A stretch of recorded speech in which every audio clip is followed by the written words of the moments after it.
नमस्कार. कलाप्रज्ञा या चॅनलमध्ये तुमचं मनापासून स्वागत. या चॅनलमध्ये मी सण, व्रत, उत्सव याची माहिती सांगते, कविता वाचन करते, कथा सांगते, त्याचप्रमाणे गाणी म्हणते, इतरही बरीच प्रकारची माहिती मी सांगत असते. तुमची पण आवड अशीच असेल तर हे चॅनल सबस्क्राईब करा. आज मी तुम्हाला लिहिलेली एक कथा वाचून दाखवणार आहे. मराठी मंडळ जे इथलं आहे तर त्यांचं ऋतुगंध नावाचं मॅगझिन निघतं.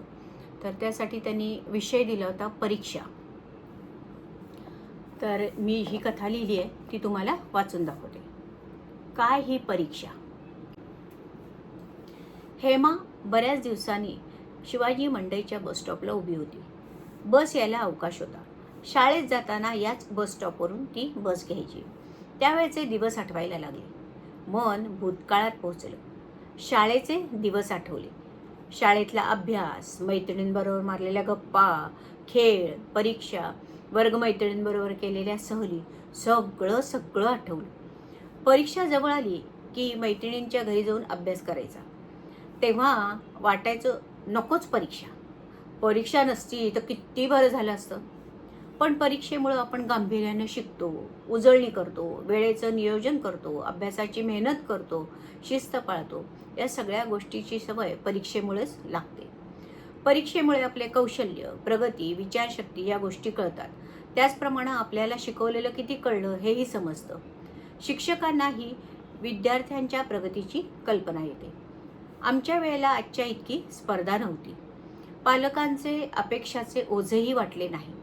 हल्ली मौखिक परीक्षा, लेखी परीक्षा, प्रकल्प, मूल्यमापन, चाचण्या असे सर्व मिळून गुण दिले जातात.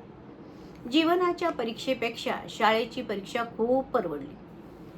शाळेची परीक्षा शिकवलेल्या अभ्यासक्रमावर आधारित असते. अभ्यासक्रम ठरलेला असतो. परीक्षेची वेळ, दिवस अगोदरच माहीत असतो. जीवनाच्या परीक्षेत तसं होत नाही. जीवनाच्या परीक्षेचा अभ्यासक्रमच माहीत नसतो. त्यामुळं तयारी काय करणार? अचानक परीक्षेची वेळ येते. कुणाला कुठला प्रसंग येईल हे काही सांगता येत नाही.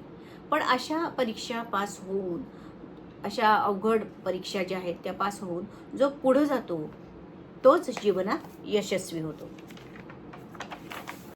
या विचारात गुंग असताना कुणीतरी तिला हाक मारली.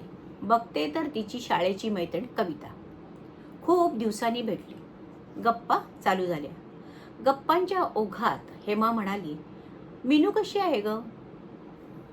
ती इंजिनिअरिंगला गेली आणि मी कॉमर्सला गेली. त्यामुळे आमची कॉलेज वेगवेगळी झाली. बरेच दिवसात भेट झाली नव्हती. 6 महिन्यापूर्वी तिचं लग्न ठरलं म्हणून लग्नपत्रिका द्यायला ती घरी आली होती. लग्न दुसऱ्या गावी होतं आणि नेमकी तेव्हाच माझी परीक्षा होती. त्यामुळं मला जायला मिळालं नाही. मी तिला म्हटलं, जेव्हा माहेरी येशील ना तेव्हा मी नक्की भेटायला येईन. पण अजून भेट झाली नाही. तू गेली होतीस का तिच्या लग्नाला? माझ्याकडे आश्चर्याने पाहत ती म्हणाली, तुला माहीत नाही? म्हटलं काय? अगो, लग्न झाल्यावर 3 महिन्यातच मीनूनं आत्महत्या केली. काय? मी किंचाळले. मी बस स्टॉपवर आहे ह्याचंही भान मला राहिलं नाही. मला धक्काच बसला. 2 दिवस मी कॉलेजला गेलेच नाही. मला काही सुचत नव्हते. मीनूला 2 बहिणी. मीनू मोठी होती. सर्वात हुशार. वर्गात पण ती अतिशय हुशार. कायम पहिल्या 5 मध्ये तिचा नंबर असायचा. स्वभावानं खूप चांगली. काय झालं असेल? असं का केलं असेल तिनं? मन खूप खिन्न झालं. मी तिच्या आईला भेटायला गेले. आईला खूप दुःख झालं होतं. तिची आई म्हणाली, मीनू आमची खूप लाडकी. हौसेनं इंजिनियर झाली. आम्ही चांगलं स्थळ पाहून तिचं लग्न केलं. सगळं छान होतं. काय झालं काही कळलं नाही. तिने काही कधी आम्हाला सांगितलंच नाही. झुरळाला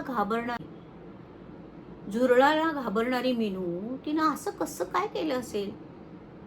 तिनं असा निर्णय कसा काय घेतला असेल? आम्हाला अजून कळलेलं नाहीये. आम्हाला तिनं काही जर सांगितलं असतं तर काय समस्या आहे हे आम्हाला कळलं असतं. पण तिनं आम्हाला काही सांगितलं नाही. तिची आई म्हणाली, आमची मीनू जीवनाच्या परीक्षेत हरली. मुलगा किंवा मुलगी यांचा पालकांशी संवाद असणं जरुरीचं आहे. लग्न झाल्यानंतर काही समस्या असेल तर आपल्या माणसाजवळ मन मोकळं केलं पाहिजे. पालकांचे नाही म्हणजे पालकांजवळ जर मन मोकळं करायचं नसेल तर समुपदेशकाचं मार्गदर्शन घेऊन नक्की समस्या काय आहे व काय उपाय करू शकतो हे पाहिलं पाहिजे. एकदम शेवटच्या टोकाची भूमिका घेऊ नये. मीनू आमच्या जीवाला चटका लावून कायमची निघून गेली. आमच्या मनात एक प्रश्न सोडून ती अशी का वागली.